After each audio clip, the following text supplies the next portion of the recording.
Okay, thank you. So we'll turn it over now to our focus area 2, discussing police services, and Captain Doug Silva will make that presentation.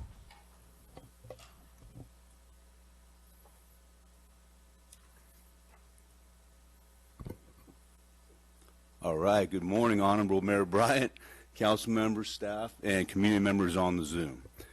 It really is an honor to be a part of this process, and it's my pleasure to present on behalf of the police department our initiative that we're very excited about. So to start, our mission statement: to protect and enhance the quality of life in our community through uncompromised dedication, professionalism, integrity, and innovative police services. This mission statement's been in play a long time. I think we created it under former Chief Evenson. I was a big part of drafting this mission statement, and it still holds true to how we accomplish, or how we get things accomplished now and into the future. And that says a lot about how carefully we chose those words. The only thing that bugged me a little bit is the word "and" is in there twice, and I know that every single word is supposed to have meaning, so that's always driven me crazy, but I don't know how to get around that.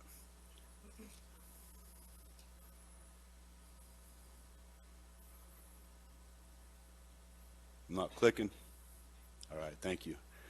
So our police department's broken down into 2 major divisions: the operations division, which is all things uniform patrol related, to include our dispatch center, and at the bottom you see community engagement. More to come on that later.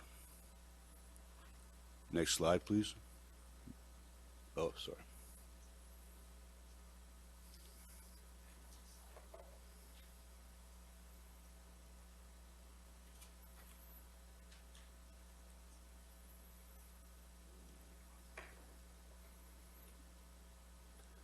And our support services division, including all things non-uniform related, to include our investigations division and our records division. So currently, your police department is doing a lot. And I've sent some recent updates to council on a lot of the great work that's being done out there. Hopefully you're sharing that with your constituents, but there's a lot going on at the police department, and there's a lot going on behind the scenes that some people may not be aware of. So in addition to all these big things that I've been updating you on, there's a lot of little things going on too. I mean, just little things like this morning, officers have paid to catch his kids stealing Christmas ornaments off the tree and identifies them. So if there's any parents on this Zoom listening, I hope that wasn't your kids on their way to the middle school stealing those ornaments. And thank you for noticing the increased police presence in the parking garage too, to address those issues. On top of all that, we're still trying to recruit and hire police officers to staff that 5th beat, which was previously approved by council, and it's an ongoing effort to review and amend policies and procedures related to legislative changes. So our proposed goals and initiatives. Your police department has been blessed with several valuable initiatives in the past. And one thing I always brag about is the overwhelming support we've had from council and the community. Councilmember Meyer heard me yesterday at the Senator Glazer's Chiefs Roundtable, and I wasn't doing that just because you were there. But you ask anybody, I am constantly bragging about the support of our elected officials and the support of our community. And that's been one of my strategies to get our personnel through these challenging times, you know, with the pressure of the national narrative and everything that we've been dealing with as a result of the pandemic. So truly, sincerely, thank you all for your ongoing support. Not a lot of agencies in our area can say the same thing, so we're very proud of that. And yesterday I used the word, I think it was uncompromised support. Sometimes you'll say like unconditional, but it's not unconditional, because I feel that our police department has earned that support, and it's two-way street, right? So I was like, did I really just say uncompromised? Because usually I say unconditional, but uncompromised is really the appropriate word to use under those circumstances. So Chief Hansen presented an idea to add a community engagement officer to our staff, which brought us up to 72 sworn. When he presented that idea, he promised you you would not be sorry. The council approval led to the selection of Officer Lockridge, and although she's the community engagement officer and is going to be a key component to the success of our initiative, will definitely not be the sole component. So we barely scratched the surface on what we plan to accomplish through enhanced community engagement. And we may not be asking for a lot right now, but we will definitely be giving a lot, and the cost of this initiative is going to be absorbed in our operating budget, so minimal fiscal impact. And although the cost is insignificant, the shift in approach by staff is going to be magnificent. Our proposed initiative is enhanced community engagement by better connecting with multiple populations throughout our community, most of which are listed here. We have our underrepresented community groups, our aging adults, which is now up to over 22,000 people, those suffering from mental illness, our youth. We're going to work through our Police Activities League, our Citizens Emergency Response Team, the Citizens Academy, our Coffee with a Cop events, police-sponsored events, and our new multiple interactive learning objectives training room. We call it the Milo Training Room.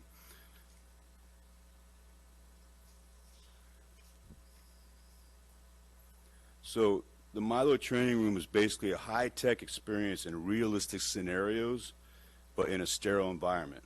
And this is going to be a great way to bring citizens into our facility and run them through scenarios so they can end up with a better understanding of the split-second decisions that officers are making on a daily basis. TRIAD. So a little bit of background on TRIAD, and this gets brought up every now and then, but I want to make sure people understand the background. So TRIAD, meaning a group of three, is our law enforcement, senior services, and then senior advocates or ambassadors. So we started this program back in 2010. At the time, the senior population was estimated to be about 15,000 people. As I mentioned earlier, it's now up to over 22,000 people. That's a significant population within our community. We formed a group of representatives from all the Somersets and some other senior communities. We conducted a survey to identify senior needs and then organized presentations in those senior communities with subject matter panel experts. We provided crime trend information to share in their newsletters and facilitated 2 senior safety fairs up at the senior center. So now moving forward, we're going to recruit additional members to broaden the network and build back that momentum. We're going to increase the frequency of the regularly scheduled meetings and then agendize the topics at those meetings based on solicited feedback so we can be more efficient and then identify some hard deliverables. And we're definitely going to bring back that senior safety fair. Our underrepresented communities. You know, the northeast area of our city is predominantly Hispanic. The Village Community Resource Center has been an icon for community engagement within that population. There are many other nationalities that are underrepresented, but they're mixed in throughout the city. So we're going to establish relationships and enhance engagements with those populations as well.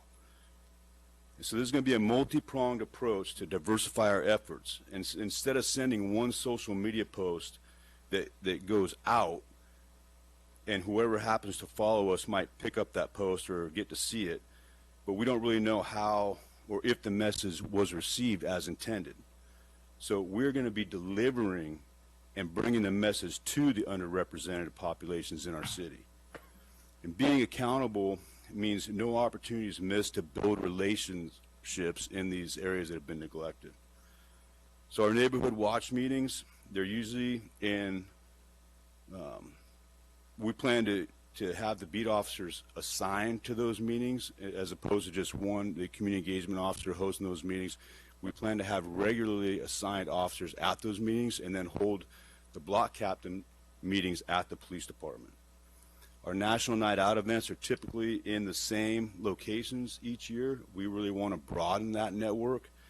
And right now we are proactively planning ahead to establish more neighborhood events at neighborhoods throughout the community on that night. And then we're going to increase a casual presence at other neighborhood get-togethers, whether they're block parties or other community events. And the barbecue that was held at the Village Community Resource Center a couple of years ago was a start, but that's just one area. Like I said, that's an icon within that community. We want to attend those events throughout our community in other underrepresented areas. Those suffering from mental illness, interactions with members of our community suffering mental illness have been at the forefront of law enforcement agencies throughout the nation. Although we remain in compliance with our training in response to state mandates, we are taking the initiative to be more progressive in this area. The International Association of Chiefs of Police launched the One Mind campaign back in 2016 with a focus on uniting members of the community, public safety, and mental health organizations. We are joining that campaign to develop and implement a model policy addressing our response to individuals with mental health conditions. We will train and certify 100% of our officers and dispatchers in mental health awareness courses by providing mental health first aid training and then crisis intervention training. We're a little bit ahead of the game with the crisis intervention training because we have just about 100% of our sworn staff trained in that regard. Brentwood PD is going to be the 20th agency in the state to join this campaign, and establishing trust and sustained relationships in this arena will have immeasurable results. Our unsheltered population, I talk about intimately engaging, and I have a roster of who our unsheltered folks are. You know that we go out there on a regular basis and interact with our unsheltered individuals. We know who they are, where they are, and why they are homeless. So we need some incremental successes. One success story may permeate and breed more successes, but we can't fix the situation all-encompassing right now. We can accomplish one success at a time. Our website currently under construction will incorporate community education on laws surrounding the issues such as the Boise versus Martin case, the trespass laws, and local ordinances. It will also incorporate resource links for services and nonprofit donation suggestions as opposed to dropping food off or dropping off money at locations where homeless are currently camping. So we're going to design an app. It's in its infancy right now, but we have pulled the trigger on this. And this app, so we have one sergeant right now assigned as our homeless liaison. When he assumed that responsibility, he was networking with services and he was reaching out to our unsheltered population.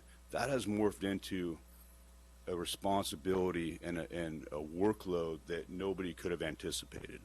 This app is going to incorporate and it's going to bring all of our patrol officers into the fold where they will be able to, on their phone, go make contact, drop a pin at that exact location, and have all the service information available to provide, add a photo, have family. You can add a lot of detailed information about the subject you're contacting, family members, other information that might be beneficial down the road. So it could help.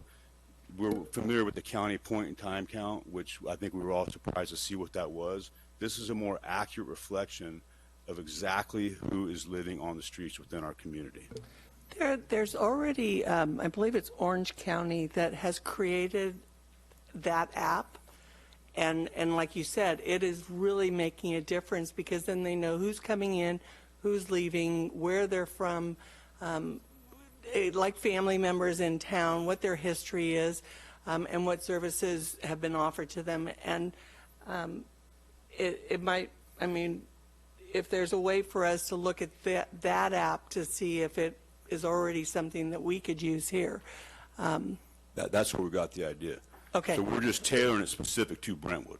Perfect. So we're going to take what they're doing and make it better, so it works better for us. Wonderful. Yeah. Thank you very much. Yes, it's a great thing. And there's other ways that it's going to be beneficial too when it comes to, say, some of these subjects are involved in committing crimes, and we have a description, and that description matches the people that we have entered into our app. You're going to be able to go and know exactly where they're hanging out, hopefully recover some property, and enforce things from the criminal aspect as well. So ultimately, we're going to end up doing a much deeper dive into county resource staffing, sustained funding, and service feasibility as well. Our youth population. So we all know that our youth are our future, right? And, you know, when you interact with some of these kids at our Rotary meetings and through other events, you say, you know what, there's hope. You know, the future is bright when you see a lot of these kids and what they're capable of. regardless of us seeing them on their phones and doing other things. These kids are way, way smarter than I ever was at that age. So, presentations at schools to educate the kids on the dangers of some of this social media stuff and the internet. We've already started doing that, but we're going to bolster that effort. We're going to start doing pop-up tent booths set up at youth sporting events, and not just the high school and school events, but other events too. And then that way we can better market our brand and then do some job recruiting. We're going to bring back the bicycle rodeos and incorporate some stunt competitions possibly. Then maybe that will get rid of this swerve trend that we got going on occasion. We're going to bring back the bicycle helmet program, which was a huge trust and relationship builder in the past. And to be honest with you, I think that stopped back in 2008 when money was tight. We're going to collaborate with local business to host skateboard competitions. We're going to increase our presence at PAL events and programming, and then also add some new events. This is to the credit of Officer Lockridge with doing an Easter egg hunt at the PD and possibly a trick-or-treat trail at the PD.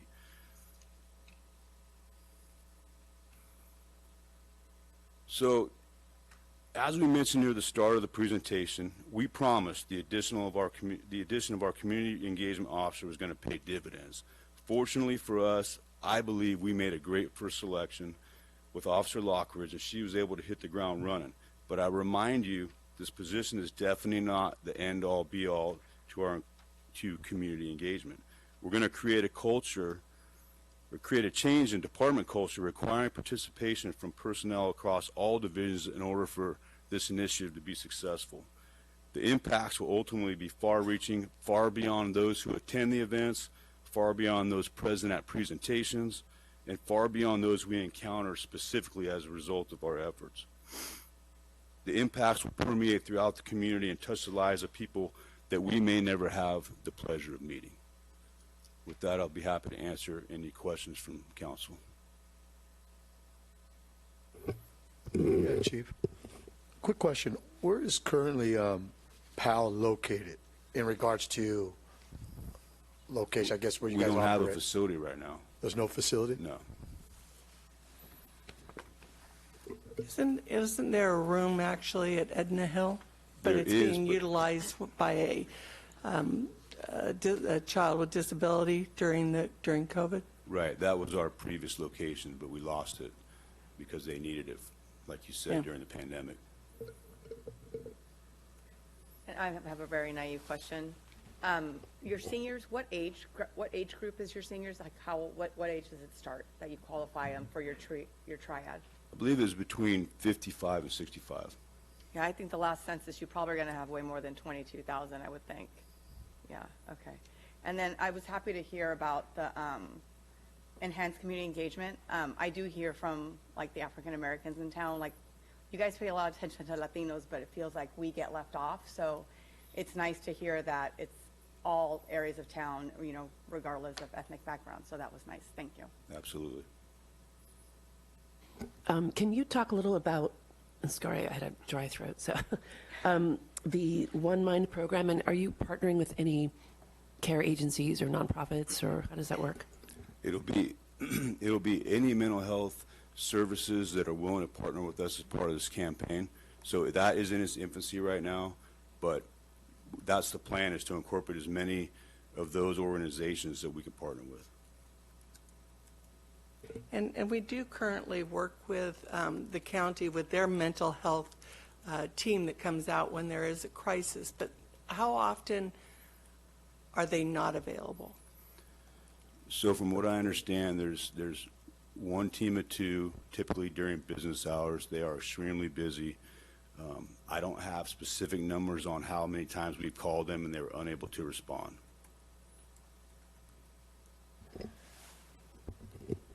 Chief, I know in regards to the community engagement, I think like Councilmember Mendoza says, it's really nice to see that we're going to, we're trying to reach out to a lot of different portions of the community. Have we ever looked at trying to, collaborate or have, do presentations at any of our local churches in town? Because I know there's a variety of different churches, right? You have the mosque on Longtree Way, you have, Catholic church, you have Christian churches. Is there at any point that we're trying to reach out? Because I know even within the Catholic Church, I think, There's a huge Filipino community that attends that church there. So is there any strategies around us doing stuff? Obviously, I know there's a religious base in it, but more about our community, what we're doing, this is what you guys are doing kind of a thing? You know, I'm glad you brought that up, because that is definitely part of our strategy. And just recently, I've been reaching out to Pastor Irv Jones, Pastor Sean, Chief Hansen, established some great relationships with our faith-based organizations. But to add even the mosque on Lone Tree Way, because in the past, we've been up there, but usually it's because of safety concerns, and we're trying to build relationships with them so that they know that we're here to help keep them safe. But that's going to be part of the strategy, and it's to incorporate a different, for different reasons. So not just because you might feel there's a threat based on something else going on either in the state or the nation, but because we're trying to bring everybody in close. So instead of and that's what I was saying about the social media stuff, instead of just trying to communicate and push information out, we're going to be basically, it kind of goes against, you know, the way of the world right now, but we're going to be hand delivering this stuff. So going and meeting with those representatives so that they can be more represented.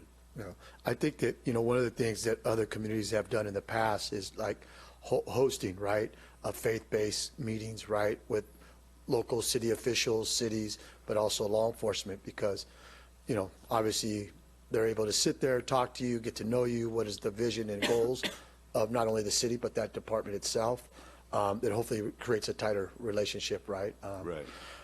My other thing too is that I'm really happy to hear is that, you know, we're looking at doing skating and scooter activities. I'm always really big about thinking outside the box, right? Not just doing the basic and the same old thing. Kids are a lot faster, a lot more smarter, and they want more, right? I mean, I have two. I have a 14-year-old and a 12-year-old. So it's really nice that hopefully we get a little bit more creative in regards to what we do in regards to those type of events. I think it would be really good for kids, one, to participate. And I've been hearing a lot of good stuff about the officers here that are working around the campus and the school. Matter of fact, talked to Eric Volta yesterday. Really happy with some of the officers. So it looks like we're hiring the right people that could hopefully be able to not just deal with kids hanging out in the park, but see them in different settings to be able to encourage them to go to class, stay out of trouble, kind of a thing. So it's really nice to see that your department is trying to be outside the box and creative around building those type of relationships. So I just Thank wanted to you. recognize that. Thank you. And that is through the PAL program, correct? Right. Yeah, okay, thanks. Wanted to bring up the homeless issue. We're all probably getting a lot of calls and emails, and now I am text messages about the concerns of residents who are there, whose lives are being impacted by behaviors that are dangerous, unsanitary. And I know yesterday, Antioch Mayor Thorpe had a press conference to announce that they were going to present to council the option of designating $300,000 to reserve rooms when the new Pittsburgh, when the hotel in Pittsburgh for transition housing, when it reopens. So I'm bringing it up. I know it's a very last minute thing, but just to ask about this kind of outside the box thinking when it comes to homeless. And I don't know if that's an appropriate fix for Brentwood. I don't know if Antioch collaborated with Pittsburgh to designate those rooms, but I did want to just bring it up as, wanting to know what your feedback is about how do you explore something like that and decide if it's an appropriate fit for Brentwood and what is going on currently with our homeless population. You know, thank you for bringing that up, and thank you for sharing the press release information on those programs. You know, I look at that in a way as a Band-Aid on a situation where I think we're all trying to take a deeper dive and a very deep look into what is the root cause that put these people on the streets. And when I show you our roster of 37 folks, you know, I'm sorry to say that alcohol abuse and substance abuse appears to be at the root cause of their situation. So the wraparound services are going to have to be sustainable, and there's going to have to be ongoing monitoring to keep those folks in those services. Otherwise, it won't succeed. If the council, if we as a city chose to spend some money on a program like that, then I would want to make sure that we were going to conduct a follow-up to make sure that money was being spent wisely. So I understand that hotel program is a county run. So if Antioch was going to donate or dedicate some funds to reserve rooms, I don't know how that works. It's in Pittsburgh, but the county would, I think, ultimately be deciding how are they going to allocate these rooms based on where the people live, because just because they might be camping in Antioch doesn't necessarily mean they're from Antioch or an Antioch resident, if that makes sense. So I don't know if that answered your question or not. Yeah, and I know it's brand new for all of us, that particular idea, and I think the idea of reserving rooms specifically for Antioch residents when it's a county-run facility, I'm with you on that. I feel like that there's something missing in that conversation. But I know the hotel does, or plans to offer wraparound services, so if it is something that we can explore in the future, it would be a good way, as long as we can monitor, like you said, the success rate, to maybe invest in trying to get people off the streets. And definitely the idea of the mental health services and the drug addiction and all of that has to be a part of whatever we present. But I am glad to see that we're doing some innovative thinking with the app. I think whatever we do right now is not going to have some really solid impact initially, but it's an investment in trying to make things better for residents and our homeless people. Right, and as I said, I mean, it's an insignificant investment, so to speak, but if we can get that one success and that success starts to permeate, then I think it's worth it, for sure. Instead of just throwing some money at it, not really knowing where it's going to end up. It's just a temporary, you're providing them a place to stay temporarily, but then it doesn't pan out because they don't take advantage of the services. There's nobody to ensure they're taking advantage of the services that they need. Well, and isn't that true, though, that you've already gone out and you're constantly offering them the services and that they're turning it down? Right. From somebody who's had a family member who's lived on the streets, they wanted to at that time. I mean, and there was nothing that you could do to get them off the streets. Fortunately, that family member is now in housing, but it was several years before they took advantage of anything. Right. So, but yeah, I mean, if we invested $300,000 to reserve a room, I mean, how often do you get one of our homeless to actually say, yes, I want to get off the streets. I want to. What percentage would you say of that? We've been able to get into a shelter. The percentage of people that I've contacted out of our 37 who wanted to get off the streets, who sincerely wanted to get off the streets, I'm going to say zero. Unfortunately. There's been a couple who told us, yeah, I try to do this and I'd like to do that, but I'm sorry. It's lip service.